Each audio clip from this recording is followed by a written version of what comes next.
Yo, what's up, Tama Laboy? 2025, Happy New Year to all. Yan. Hindi po tayo gagala. Tayo ay papasok sa work. So, may duty tayo this morning. Das maga na kami uwi. Ano ko lang, konting update lang. Yun. I-check natin yung mga madadaanan natin mamaya. Papuntang Maynila. Yan, papasok ka sa work. So, ngayon dito mag-start sa amin sa Bulacan. Check natin kung ano yung sitwasyon ng kalye. Dito sa amin, di naman gano'n na mausok. Kagabi, grabe. Pero ngayon, sa tingin ko, medyo malinis na. Wala nang ganong sa namin, sa kalye namin. Mga siguro may mga nag-ship na ng kalat. So ngayon mga guys, ingat. Laging ingat and Happy New Year. So tuloy na ang journey natin this 2025. Yan.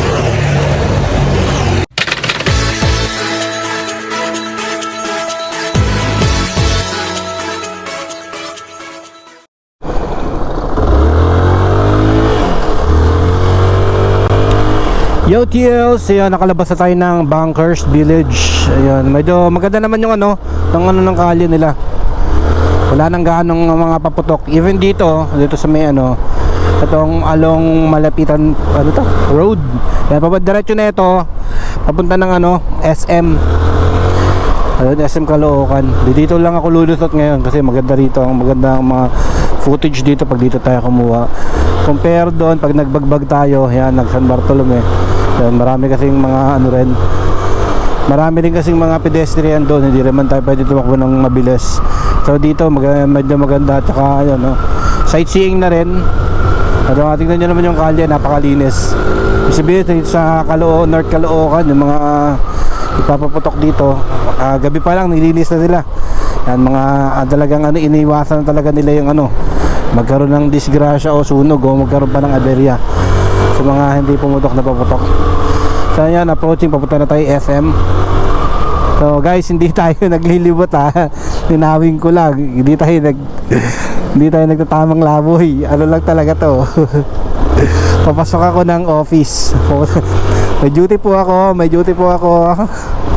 ngayong November 1. Yan, isa po tayo sa mga alay. Tawag natin doon alay. Normal sa mga ganang work, yan ang approaching SM. SM. Yan. Isa ako sa mga alay kasi sa susunod itong January 2025, marami akong marami akong mga lakad. Ayan, ipurso na rin natin ito pag-vlog. Siyempre ganoon naman talaga. Kasi tayo. Tignan natin, wala namang problema. Libangan naman natin to Ayun, napakalubag Wow. Amazing. So yan, next stop na tayo. Cut ko na to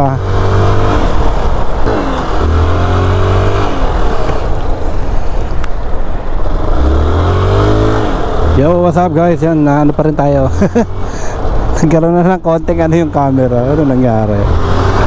So ayun, Mindanao Avenue approaching, napakalinis pa rin. Maganda pa rin ang rito sa Mindanao. Yan, maganda pa rin yung nila rito. Hindi makalat, hindi gano'ng makalat.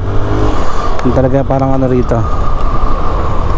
Yan, tingnan nyo naman, napaka ng mga kalye rito sa ito, Quezon City na to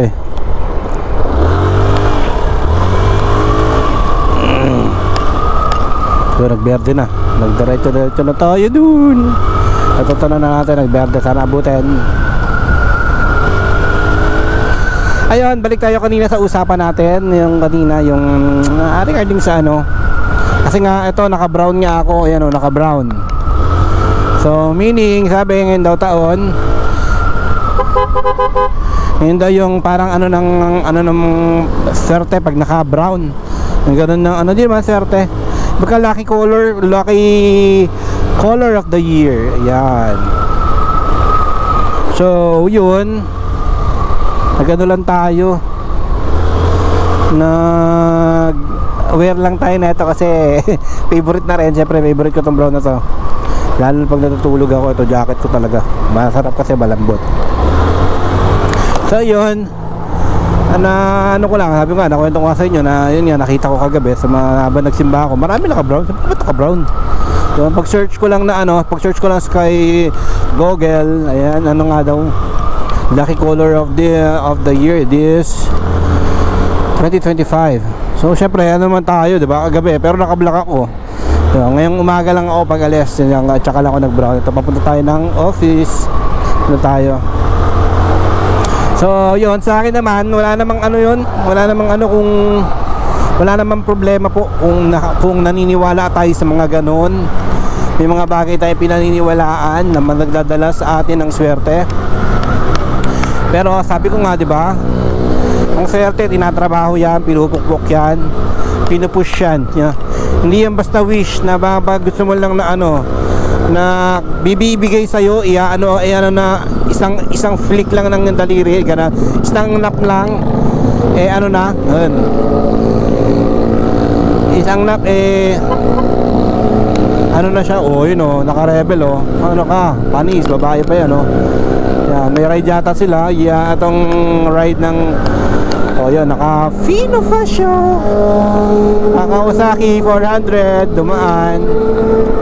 Ngay, kwento ako yan, may dalawang nyo, papatad ng Sora na tayo. So regarding nga sa swerte na binabanggit ko, guys, tinatrabaho yon, no? May gusto tayong bagay, may mga gusto tayong ma-achieve sa buhay. Yun ang pinaka-goal natin. Yun talaga, kung may gusto tayong ma-achieve, yun nga sabi ko, kagaya ng mga promotion or something na mga bagay na gusto natin mabili in set, yung mga gusto natin mangyari sa ating katawan, na pumayat man, sample lang yun pumayat, yung mga ganyan, yung mga bagay na gusto natin magawa, yun ay pinaplano, kaya pinag-aanohan natin, ginagawa natin ng plano, yan tama, plano. At kailangan talaga nating trabahuin yun.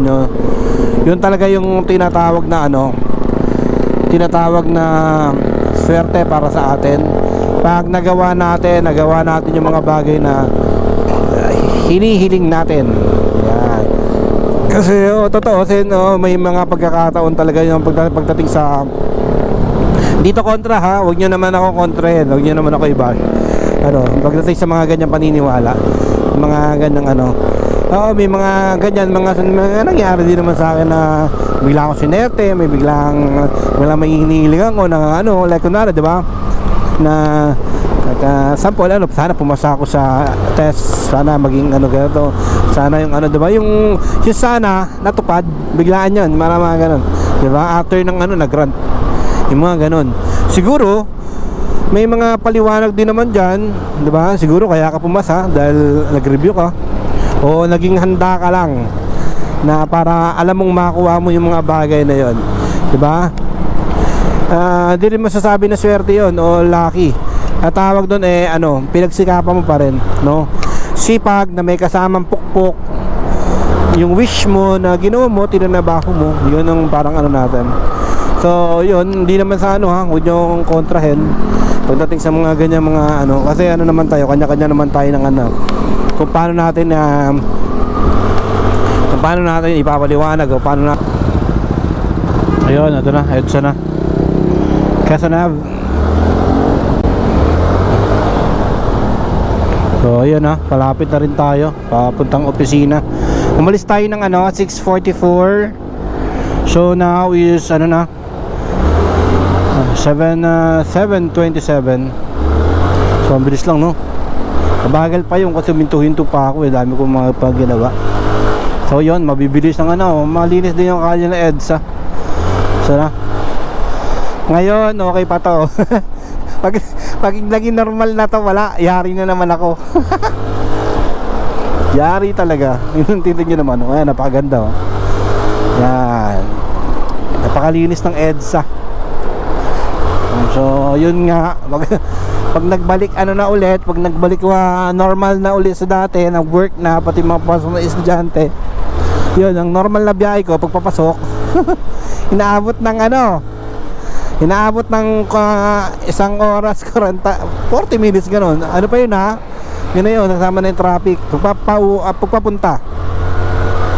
Yung pauwi ko parang gano'n lang din noon, wala namang pinagkaiba. Hindi, mas mabilis yung pauwi kasi pauwi mo sumisingit-singit na ako tsaka Mindanao ulit ang ko noon, no? Hindi ako dumadaan dyan sa Bagbag, tsaka sa San Bartolome, mula dyan babahayan. Marami kasing school. No, hindi mo naman pwede magmabilis dyan eh. Maganda yung daan dahil malapit lang. Yan ang pinakamalapit na access ko. So ginagawa ko para hindi na lang ikot na lang tayo. Caloocan ako dumadaan. Tapos Mindanao, yun ang natin, pinaka-route talaga natin. Tingnan nyo guys, napakaluwag. Tingnan nyo naman. So yun, start na ulit ng ating tamang laboy. Pupurso na natin to. Paano yung makakalabasan ng upload lang, parang gano'n lang din, di ba? Kung hindi nga rin ako gagalaw, hindi naman din to magki-click. So sa atin, mag-upload pa rin tayo ng mga content, mga biyahe natin sa tamang laboy. Tayo basta mga ginagalaan natin. No, hindi naman siya ganun kalalayo, hindi naman ganun kalalapit. Pero may mga spot na magaganda. Yan ang ng aking content. Tamang laboy. Laboy kasi gala akong tao eh. No, kahit solo ako, lumalakad ako. Wala nakakaano sa akin. Bahala kayo diyan. Ngayon, wag kayo nyo ako aayain. Kasi bahala kayo. Tsaka ako, mahilig ako magsabi ng malapit dyan lang sa malapit. Ayan, hindi naman sa ganun lang tayo para di na maisipin na nakakatakot yung biyahe o yan. Actually may biyahe nga ako eh. Eto na, sa Bakasan itong Sunday 5. Tatakbo lang tayo dyan sa malapit lang, magkakape. Hindi, magsushoot ako, mag-video shoot ako. Yun nga pala sa mga nagtatanong, mga guys, nag-video shoot na ulit ako. Yan, nagpa-photoshoot, video shoot po rin na rin ako. Kaya hilig kasi natin yun. And syempre di naman pwedeng mawala yun. So yun masaya para sa atin, di ba? Yan, yung pumitik. Yan, kaya pumitik at saka mag-ano ng video, mag-edit. Ganun na rin, parang ako na rin yun lahat eh. Editor, videographer. Yan, parang director. Yun, lang natin, hilig lang talaga. Hilig lang. Yun talagang natin. Siguro dahil kami, halos kami lahat magkakapatid, puro artist eh. Yan, artist parang ganun yung namin. Siguro na na rin namin na inherit. Yan, natin sa ating mga ninuno. Baka siguro ganun din sila. Yung mga ng artist, di ba? Ang aming jeans. Yan. Ayun, na EDSA na. Madilim sa Maynila. Ito EDSA na, madilim pa rin. Hindi naman sa siguro nakikita ko parang smog lang to. Pero walang araw eh. Siguro dahil nga pa rin ang may ulan-ulan pa rin. Pero wala hindi nabasa yung kalye. Pero pa rin, hindi pa rin kita yung mga building tsaka smog siguro to. Dala ng mga paputok fireworks dito sa Maynila. Pero sa Bulacan sa amin wala na eh. Caloocan wala na rin North Caloocan wala na rin. So dito lang talaga. Siguro dahil lang yan. Matagal ng rito. Mag-clear. Ayan. Wala, pinakasabay tayo ninja na naman. Ay pupunit ang daan. Hala. So yan, malapit-lapit na. Ayan, approaching. Ayan, malapit na tayo sa work yun. Kung tatanong work ko ay BPO lang po tayo. Napaka-humble natin, simple lang. Yun lang natin. Marami naman ako work na subukan nun, pero ito parang nag-i-answer sa akin. Mas fit, mas okay. So basta